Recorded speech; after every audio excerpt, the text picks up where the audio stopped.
saying to myself, what's it going to feel like to get hit by a bullet? It went along my skull and came out about 3 inches later. It went in through the back of my head, just right, like kind of in the middle of the back of my head, and then came out right here. So where did it go? It came right in the back, right in the center of my head, and it came out about 3 inches later along my skull. And then you got the flashing lights. I mean, it looks straight up like out of a movie. And the landlord doesn't have the right to allow somebody else to enter the property of one of his renters. I opened up the door, I looked in, and then all of a sudden the rush. The first glimpse inside the lives of the San Bernardino shooters. The killer couple's landlord prying open the boarded-up doors to allow media to look inside the home left behind by Syed Rizwan Farouk and Tashfeen Malik. At this point, that we're aware of no legal reason for him to have entered. Landlord Doyle Miller reacts to the scene left behind by investigators in their search for evidence against the San Bernardino shooters. This is unbelievable. Around the apartment, there are signs of life familiar to families everywhere. Clutter in the kitchen, toys belonging to the couple's 6-month-old daughter are scattered on the floor. But it's here in the couple's bedroom closet where you find a sign of the intense investigation that took place, as CNN's Stephanie Elam discovered during a tour of the home. Here you can see where they smashed up into the ceiling. And the landlord doesn't have the right to allow somebody else to enter the property of one of his renters. I was the first person to walk into this room and saw how it was before everyone started touching it. And you can see that police did go through and look at many things. I don't want to show you these IDs over here just because I don't want to show you those addresses that are on there, but I do believe that they belong to the mother of Farouk based on the ages that are there. But you can see that there are some prayer books. There are also some pictures. When I first walked in, this group of prayer beads was sitting right here on the edge of the bed when I walked in as well. Several prayer books that were all around the side of the bed here, some business cards, and plenty of the normal trappings that you would expect to see in a bedroom. But plenty of IDs. I've seen passports, I've seen driver's licenses, social security cards, plenty of things that are around here, as well as plenty of signs of faith, a lot of signs of faith here. You see a lot of signs of these being people who believed in their faith and also referencing it. There's stickers and so forth all throughout the room, but a lot of paperwork and also a lot of luggage up here as well too. But it just looks like it's been stashed over in the corner, but definitely signs that this has been a room that has been ransacked. Well, it's still the property of the family of the decedents, even though they were criminals and did these acts. Still legally, they have right to, the family has right to that property. And the landlord doesn't have the right to allow somebody else to enter the property of one of his renters. And here, in a corner, the crib belonging to their baby girl, left with her grandmother on the day of the shooting, a haunting reminder of what the young family might have become. That's outrageous. Small children, elderly persons are known to be ultra-sensitive. How many times are we going to see an incident like this happen? You know, Newtown, Charleston, you know, the movie theaters, you name it. It's got to stop. This is Palm Beach Post reporting from a legal position outside of Omar Mateen's apartment here in Fort Pierce. Have you spoken with the police? No. Have you spoken with the mother of the suspect? No. You haven't? Have you tried to talk to her? I don't even know who she is. You don't, but you do know that she was living here with them? Yes. So how many people were living in the home that you knew of? As far as I know, the grandmother, the baby, and the husband and wife. And the landlord doesn't have the right to allow somebody else to enter the property of one of his renters. Doyle Miller. Mr. Miller, who are you? I'm the owner. You're the owner. Okay. When did these people start renting from you? 15th of May, around mid-May. Okay. Were they good tenants? Yeah. Did they pay on time? Every day. Did you ever have any problems with them? No. Okay. What's your reaction to what happened? This is not real. I mean, this doesn't seem possible. There's way too much hype over this. I'm not sure. I opened up the door, I looked in, and then all of a sudden the rush. Yeah, it's a bit of a circus. Come with me. I'm going to take you inside the apartment. It's going to be raw. It's going to be a little bumpy, but I want to give you an idea of what it looks like. This, where you see it's boarded up, this is what was done after the FBI made entrance into the building. So this is our first time. I have to tell you, I never thought we would be allowed inside, but this is the look that we're being given inside of the suspect's apartment. At this point, that we're aware of no legal reason for him to have entered. Again, there are reporters. I have to tell you, when this first happened and the man who's believed to be the landlord came and unlocked the door, almost like a herd of cattle, journalists rushed in for an opportunity to see what they can get. There appears to be people here taking photographs of things that are on the table. I'm looking, these are documents that are titled U.S. Department of Justice Federal Bureau of Investigation. So we know that the suspect lived here with his wife and his mother. You have a table here. There's the sofa. It looks like there's a fireplace, a treadmill here. There is something that the baby would play with. It was a 6-month-old baby girl. Well, it's still the property of the family of the decedents. Even though they were criminals and did these acts, still legally, they have right to, the family has right to that property. Let's take a trip upstairs. Excuse me, sir. Again, there are a lot of people in this apartment. It is a 2-story apartment. It's in the city of Redlands. It's about 8 miles from where the crime scene was in San Bernardino. As we come up the stairs and we take a right here, this appears to be the bedroom where the child was staying. You see here, there's some children's toys, a pillow, and a blanket. Looks like pretty empty space as we get a look around.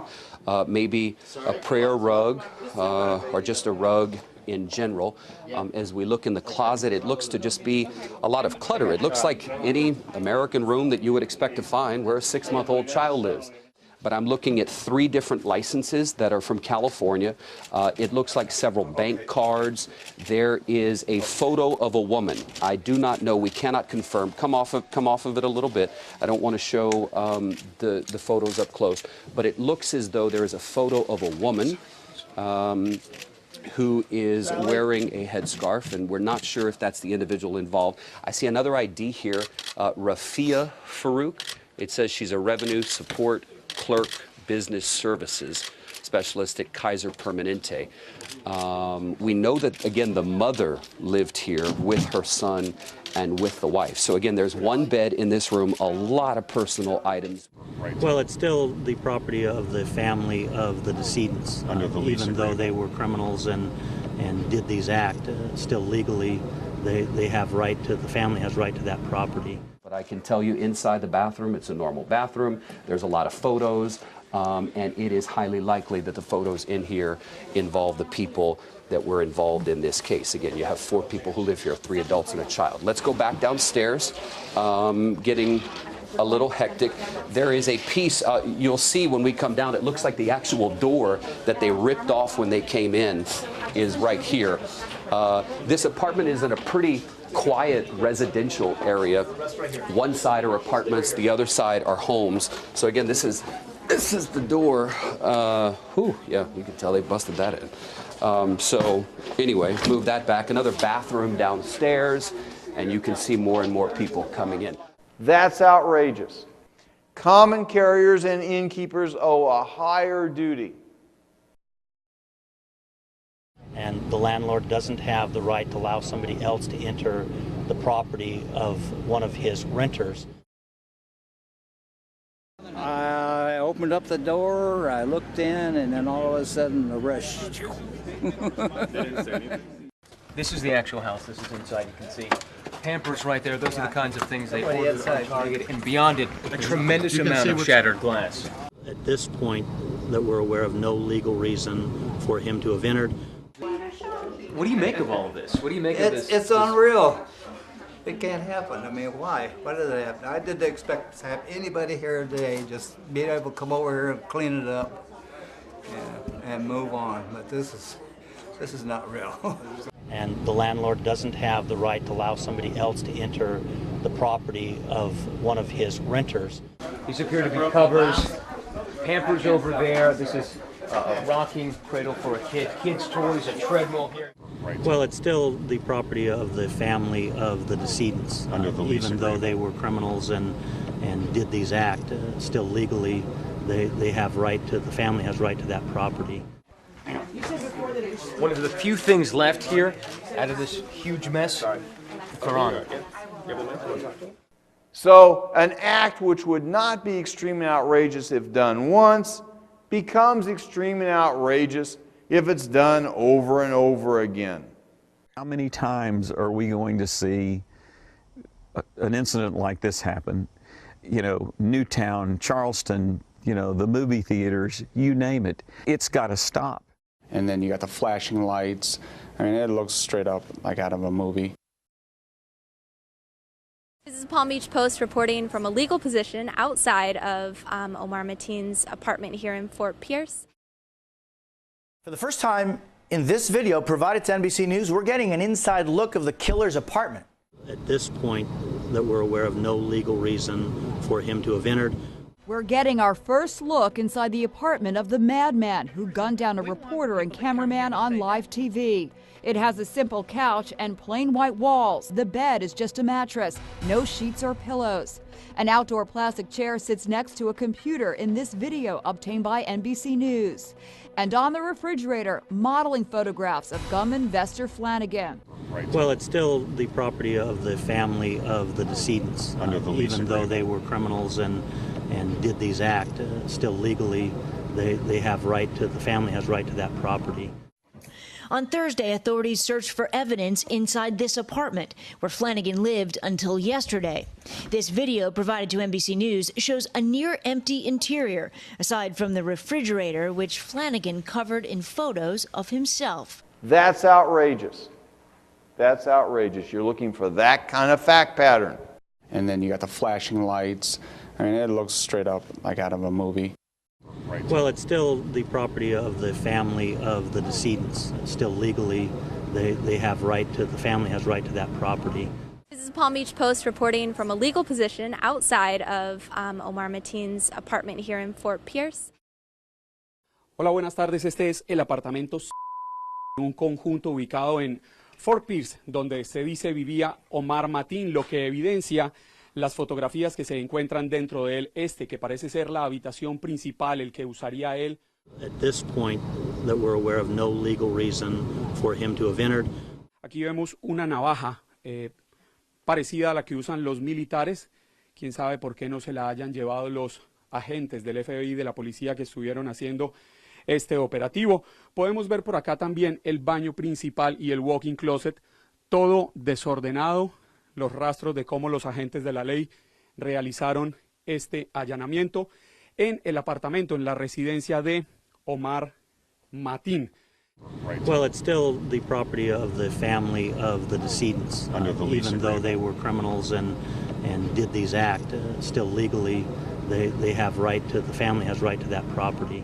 La cocina con un documento de identidad que perteneció al señor Mateen. Podemos ver el porte de licencia de arma de fuego, Firearm License State of Florida, a nombre de Mateen Omar, fecha de cumpleaños de nacimiento, noviembre 16 del 86, sexo masculino, raza blanca. That it's very evident that a child lives there. You can see the Darth Vader shower curtain, there's Mickey Mouse toys, there's Captain America. Los juguetes del niño. Nuestro camarógrafo Juan Carlos Guzmán recorriendo con detalle cada uno de los rincones de este apartamento de Omar Mateen, el hombre que protagonizó la sangrienta masacre en la discoteca gay en Orlando. That's outrageous. Small children are known to be ultra sensitive. And then you got the flashing lights. I mean, it looks straight up like out of a movie. What did doctors tell you about that injury? They told me that this was the perfect scenario for getting hit in the head. For a little bit, we thought it was a drill, but then it really starts to set in that this is not a drill, this is real life. And just saying that even, this is not real life. This can't be real. It can't be real.